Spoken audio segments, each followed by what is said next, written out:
কখনো কখনো মানুষ পাওয়ার পরে হারায়া যায়, যার কারণে কোরআনকে চিৎকার দিতে হয়। কোরআন চিৎকার দেয়, কিন্তু ইন্নাল ইনসানা লিরাব্বিহি লাকানুত, এটা কোরআনের চিৎকার। কোরআন চিৎকার দিতেছে, মানুষ তুই অকৃতজ্ঞ হলি কি করে? ইন্নাল ইনসানা লিরাব্বিহি লাকানুত, মানুষই একমাত্র আল্লাহর অকৃতজ্ঞ। কিন্তু সবচেয়ে বেশি কৃতজ্ঞ হওয়ার কথা ছিল মানুষের। মানুষের চেয়ে বড় কৃতজ্ঞ কোন সৃষ্টির হওয়ার কথাই ছিল না। এটারও যুক্তি আছে, কেননা মানুষ ব্যতীত কোন সৃষ্টিকে তো আল্লাহ প্রতিদান দিবেন না। সারাদিন সেজদায় পড়া থাকুক না কেন, জিবরিল আলাইহিস সালাম ওহীর বাহক ছিলেন বটে, একজনের কাছে তো না, ১৬ লক্ষ নবী রসুলের কাছে ওহীর বাহক ছিলেন, ঠিক না? উনি কি বিশেষ একটা জান্নাত পাবে নাকি? কি হুজুররা কি বলে? উনি তো জান্নাতের একটা ছোট কামরাও পাবেন না, উনার জন্য তো জান্নাত নাই। উনি হয়তো আজকে এক সেবায় নিয়োজিত, কালকে আরেকটা সেবায় নিয়োজিত হবে, ওনার কোনো ভোগ অধিকার নাই। আজকেও নাই, কালকেও নাই, কোনো ভোগ অধিকার ওনার নাই, উনি ভোগ করতে পারবে না। কিন্তু মানুষের জন্য আল্লাহ বিনিময় রাখছেন, প্রতিদান রাখছেন, বিনিময় হিসাবে জান্নাত রাখছেন, প্রত্যেক জিনিসের বিনিময় রাখছেন, প্রতিদান হিসাবে জান্নাত রাখছেন, প্রত্যেক জিনিসের বিনিময় রাখছেন, সওয়াব রাখছেন, মানুষই একমাত্র। কিন্তু কোরআন তো বলে ইন্নাল ইনসানা লিরাব্বিহি লাকানুত, মানুষ তুমি সবচেয়ে বড় অকৃতজ্ঞ, অথচ হওয়া উচিত ছিল সবচেয়ে বড় কৃতজ্ঞ। যুক্তিও এটাই বলে, যার জন্য সবকিছু, সে যদি কৃতজ্ঞ না হয় তার হবে কে? যুক্তিও তো এটাই বলে, লজিক এটা বলে, ফলসাফা এটা বলে যে মানুষ সবচেয়ে বড় কৃতজ্ঞ হওয়ার কথা ছিল। যুবক যৌবন পাইল, সবচেয়ে বড় কৃতজ্ঞ হওয়ার কথা ছিল। আর যৌবনের ফুল ফুটতে দেরি, ওর সেজদায় পড়তে দেরি হতো না, উচিত ছিল। কিন্তু যৌবন পাইতে দেরি, বেলাইনে যেতে দেরি করে নাই। যৌবনের ফুল ফুটতে দেরি, যৌবনের ফুল তো বইটেই ফোটে, ঠিক না? মনে হয় বুঝাইতে পারি না। কি বয়স্করা কি বলে? যৌবনের ফুলটা বইলা ফোটে না, বরং স্বয়ং আল্লাহর পক্ষ থেকে অনুরোধ। কেননা কোরআন এটাই বলে আনসিতু, দিলের কান দিয়া শোনো। কোরআন এটাই বলে চুপচাপ শোনো, ফাস্তামিউ, দিলের কান দিয়া শোনো, আনসিতু, বিলকুল চুপচাপ শোনো। দিনী কথা যত বেশি চুপচাপ শুনবো, মনের কান দিয়া শুনবো, তত বেশি দিলে গাঁদবে। আর দিলে যখন গাঁদবে, তখন আল্লাহর ওয়াদা পুরা হবে। আল্লাহর ওয়াদা হইল লাআল্লাকুম তুরহামুন, তাইলে সন্দেহহীন ভাবে আমি তোমাদেরকে রহমতের চাদর পরায়া দেব। এই জন্য যত বেশি ধ্যান দিয়ে শুনবো, তত বেশি কথাগুলো দিলে গাঁদবে। আজকে শোনা হয় বটে, কিন্তু দিলের কান দিয়া না, মাথার কান দিয়া শোনা হয়। এই জন্য দিলে গাঁথে না, নাইলে এত ওয়াজের দরকার ছিল না। জীবনে একটা ওয়াজই যথেষ্ট, ছোট একটা কথাই যথেষ্ট। প্রমাণ দিতেছি, ইব্রাহিম ইবনে আদহাম রহমতুল্লাহ আলাইহি, যিনি আল্লাহওয়ালাদের প্রথম সারির একজন ব্যক্তি। যত আল্লাহওয়ালা ইতিহাস পাওয়া যায়, তাদের প্রথম সারির একজন ব্যক্তি হলেন ইব্রাহিম ইবনে আদহাম। উনি রাজা ছিলেন, বলখ নামক এলাকার রাজা ছিলেন উনি। আগেও আমাদের দেশে ছোট ছোট এরিয়ার রাজা ছিল, যেরকম বিক্রমপুর একটা বিশাল এরিয়া না, শ্রীনগর যেটা বর্তমানে ওইটাই বিক্রমপুর, যদিও মুন্সিগঞ্জের অধীনে। এই হিসাবে শ্রীনগরকে, মুন্সিগঞ্জকে বিক্রমপুর বলা হয়। তো বিক্রমপুর নামকরণ হয়েছে রাজা বীর বিক্রমের নামে। এখনো শ্রীনগরে ওনার ঐতিহ্য আছে। বলখের বাদশাহ ছিল ইব্রাহিম ইবনে আদহাম রহমতুল্লাহ আলাইহ। রাত্রে ঘুমন্ত ছিলেন রাজপ্রাসাদের ভিতরে। কারো পায়ের চলার আওয়াজে উনি ঘুম থেকে উঠে গেছেন, আর আওয়াজটা হইতেছিল ছাদে। প্রহরীকে বললেন, আমার ছাদে এই গভীর রাত্রে কে হাঁটে, নিয়ে আসো। তো নিয়ে আসার পরে জিজ্ঞাসা করছে, তুমি এই গভীর রাত্রে এই ছাদে করো তো করো কি? তো বলছে, জাহাপনা আমার উট হারায় গেছে, খুঁজতে খুঁজতে আপনার ছাদে চলে আসছি। তো বলছে, মাথা ঠিক আছে তো? উট হারায় গেছে, তুমি খুঁজবে জঙ্গলে বা মরুতে, তুমি আমার ছাদে কি করো? উট ছাদে উট তালাশ করো কি করে? তো বলছে, জাহাপনা মাথা যদি আমার খারাপ হয় তাইলে আপনিও আমার সাথে। বলছে, আমি তোমার সাথে কি করে? বলছে, আমি যদি উট হারানো উট ছাদে না পাই তাহলে আপনি রাজপ্রাসাদে বসে আল্লাহ পাবেন কি করে? এতটুক কথা, জীবন চেঞ্জ। আরেকটা দেখাই হাদিস থেকে। বনি ইসরাইলের ভিতরে এক বদমাশ ছিল, কিতাবের নাম পাওয়া যায় কিফিল নামের। কিফিল,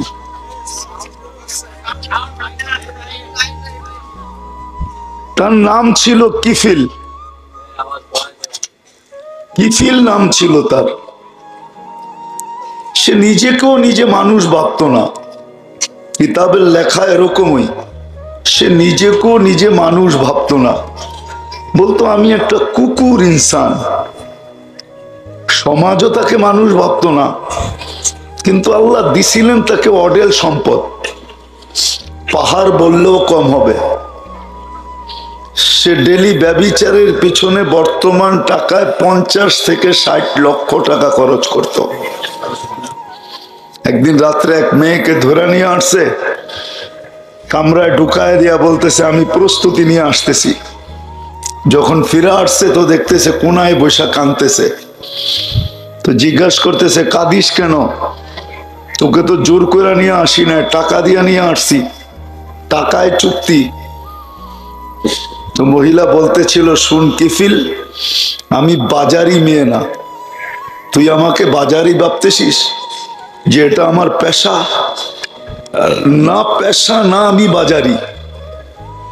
প্রয়োজন আমাকে তোর হাতে ধরা দিতে বাধ্য করছে। হয়ে থাকে মানুষের কখনো কখনো এরকম প্রয়োজন হয়, আমাদের সমাজও আছে, হয়তো আমরা খোঁজখবর নেই না। বহুত মানুষ প্রয়োজনের কারণে কাদাল ফকরু আইয়া কুনা কুফরা, কুফরি পর্যন্ত বেছা নেয়। ওই মহিলা বলতেছিল, প্রয়োজন তোর হাতে আমাকে ধরা দিতে বাধ্য করছে, কিন্তু আমি কাঁদতেছি কেন জানিস? বলছে, বল। বলছে, কাঁদতেছি এই জন্য যে কালকে এই চেহারাটা আল্লাহকে কি করে দেখাবো।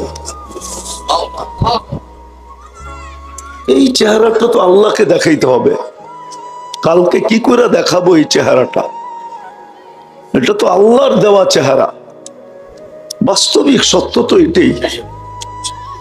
আমাদের ভিতরে যা কিছু আছে গড গিফটেড, সব আল্লাহর দেওয়া। যদিও আমি বলি, কিন্তু আসলে এখানে তো আমার কিছুই নেই। কিছু আছে? সব আল্লাহর দেওয়া। কিন্তু হ্যাঁ, কখনো কখনো মানুষ পাওয়ার পরে হারায়া যায়, যার কারণে কোরআনকে চিৎকার দিতে হয়।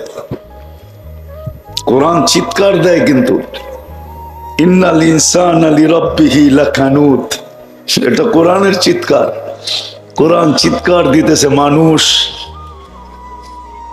তুই অকৃতজ্ঞ হলি কি করে? ইন্নাল ইনসানা লিরাব্বিহি লাকানুত, মানুষই একমাত্র আল্লাহর অকৃতজ্ঞ। কিন্তু সবচেয়ে বেশি কৃতজ্ঞ হওয়ার কথা ছিল মানুষের। মানুষের চেয়ে বড় কৃতজ্ঞ কোন সৃষ্টির হওয়ার কথাই ছিল না। এটারও যুক্তি আছে, কেননা মানুষ ব্যতীত কোন সৃষ্টিকে তো আল্লাহ প্রতিদান দিবেন না। সারাদিন সেজদায় পড়া থাকুক না কেন, জিবরিল আলাইহিস সালাম ওহীর বাহক ছিলেন বটে, একজনের কাছে তো না, ১.৫ লক্ষ নবী রসুলের কাছে ওহীর বাহক ছিলেন, ঠিক না? হ্যাঁ, উনি কি বিশেষ একটা জান্নাত পাবে নাকি? কি হুজুররা কি বলে? উনি তো জান্নাতের একটা ছোট কামরাও পাবেন না, উনার জন্য তো জান্নাত নাই। উনি হয়তো আজকে এক সেবায় নিয়োজিত, কালকে আরেকটা সেবায় নিয়োজিত হবে, ওনার কোনো ভোগ অধিকার নাই। আজকেও নাই, কালকেও নাই, কোনো ভোগ অধিকার ওনার নাই, উনি ভোগ করতে পারবে না। কিন্তু মানুষের জন্য আল্লাহ বিনিময় রাখছেন, প্রতিদান রাখছেন, বিনিময় হিসাবে জান্নাত রাখছেন, প্রত্যেক জিনিসের বিনিময় রাখছেন, প্রতিদান হিসাবে জান্নাত রাখছেন, প্রত্যেক জিনিসের বিনিময় রাখছেন, সওয়াব রাখছেন, মানুষই একমাত্র। কিন্তু কোরআন তো বলে ইন্নাল ইনসানা লিরাব্বিহি লাকানুত, মানুষ তুমি সবচেয়ে বড় অকৃতজ্ঞ, অথচ হওয়া উচিত ছিল সবচেয়ে বড় কৃতজ্ঞ।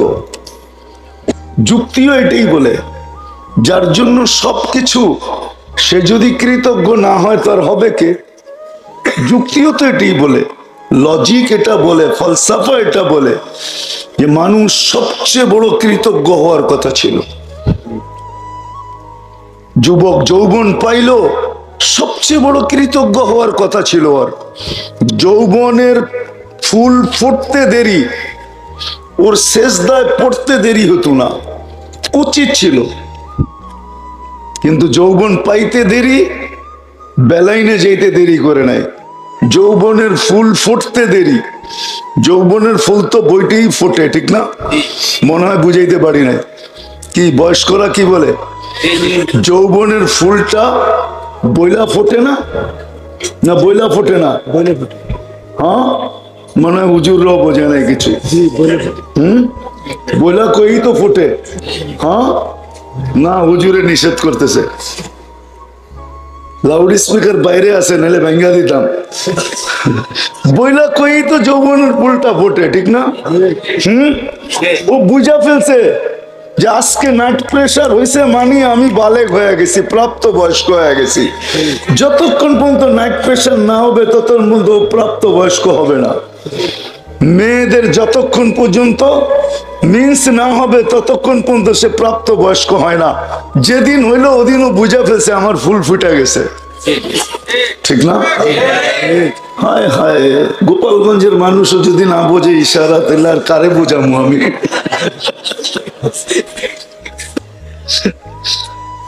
অথচ উচিত ছিল যুবকদের ফুল ফুটার সাথে সাথে সেজদায় পড়া।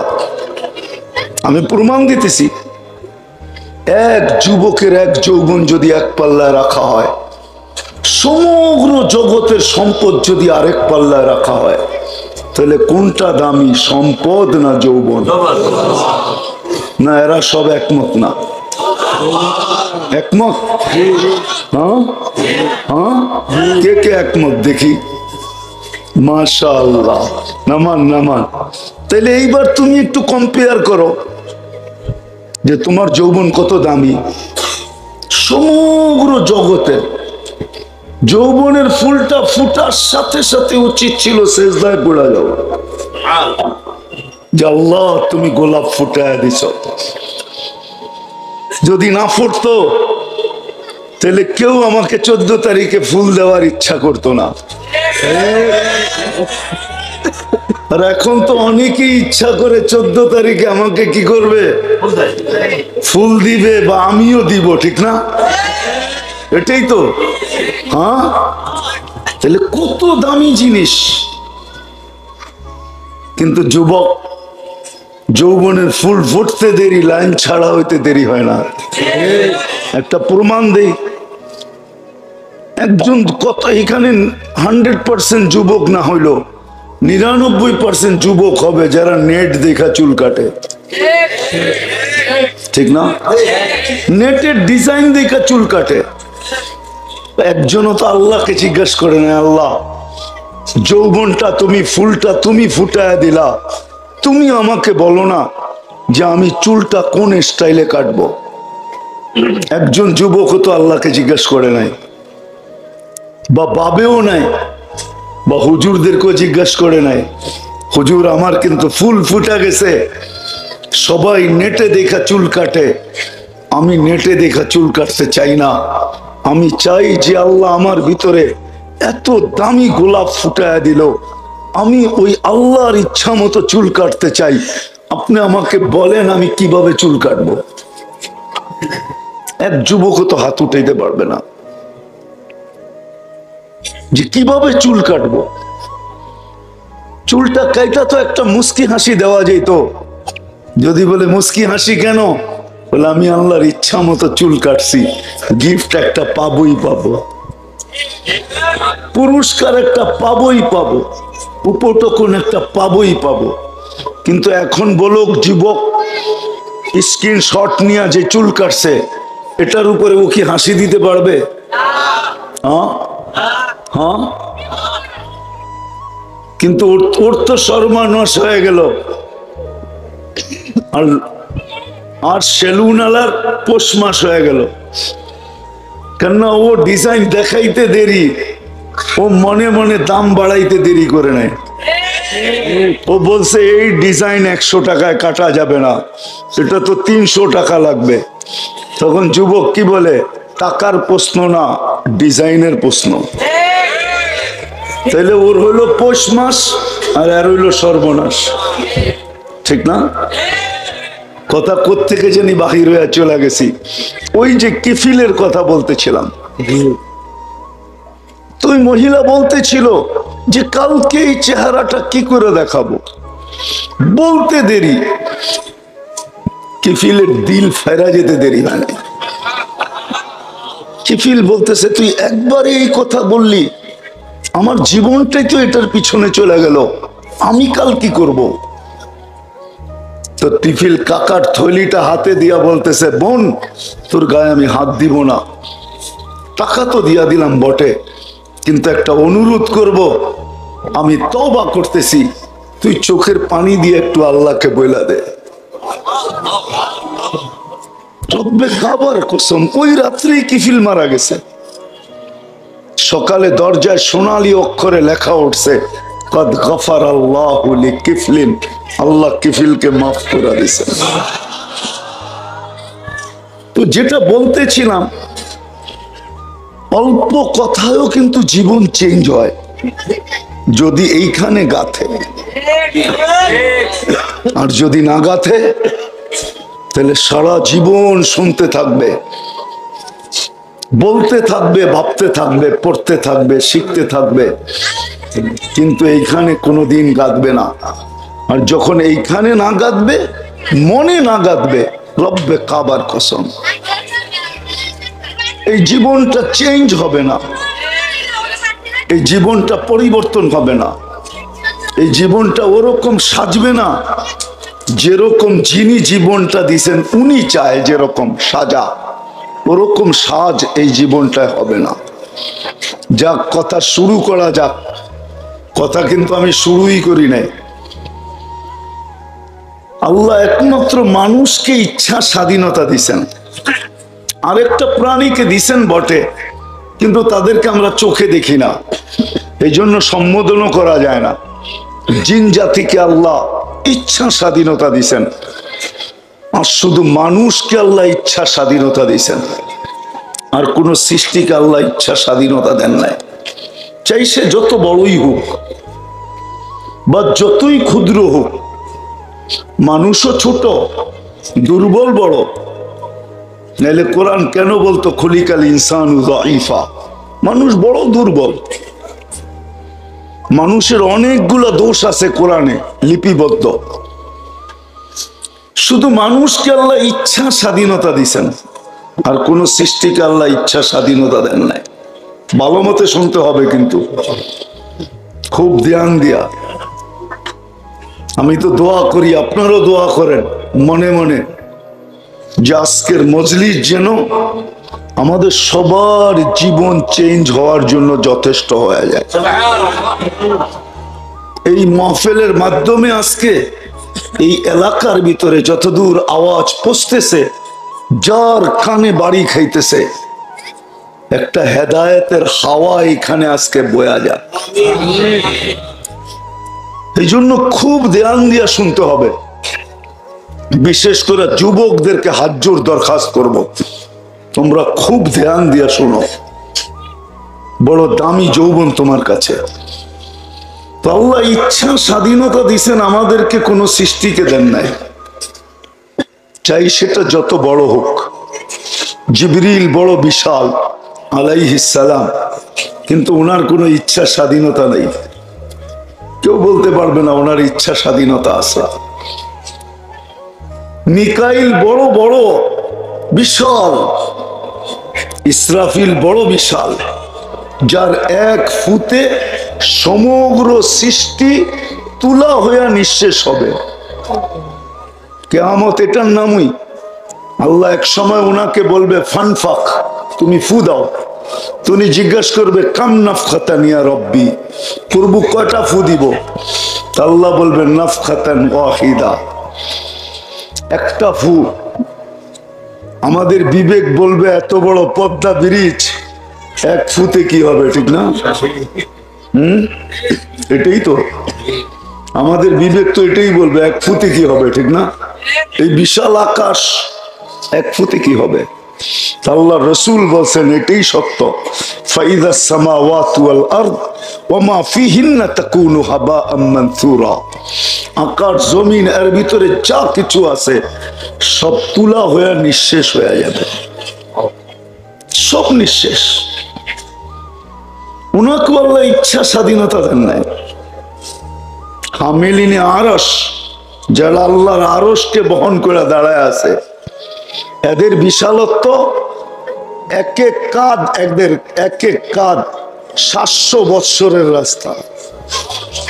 মিন শাহমাতি উযুনিহি ইলা আতিকিহি 700 আম, 700 বৎসরের রাস্তা, কিন্তু ইচ্ছা স্বাধীনতা দেন না। বডিটা এত বড়, আল্লাহ রসুল বলছে যে সমুদ্রের ভিতরে ওনারা দাঁড়ায় আছেন, কেননা আল্লাহর আরশ পানির উপরে। ওয়াকানা আরশুহু আলাল মা, আল্লাহর আরশ পানির উপরে। যে সমুদ্রে দাঁড়ায় আছেন ওটার গভীরতা জমিন থেকে আকাশ পর্যন্ত, কিন্তু মা ওয়াসালা মা উল বাহরি ইলা রুকবাতিহিন্না, সমুদ্রের পানি এদের হাঁটু পর্যন্ত আসে নাই। দেহটা কত বড়, কিন্তু কোনো ইচ্ছা স্বাধীনতা নাই। আল্লাহ আমাদেরকে একমাত্র ইচ্ছা স্বাধীনতা দিছেন। ইচ্ছা স্বাধীনতা আমাদের আছে। আমরা ইচ্ছা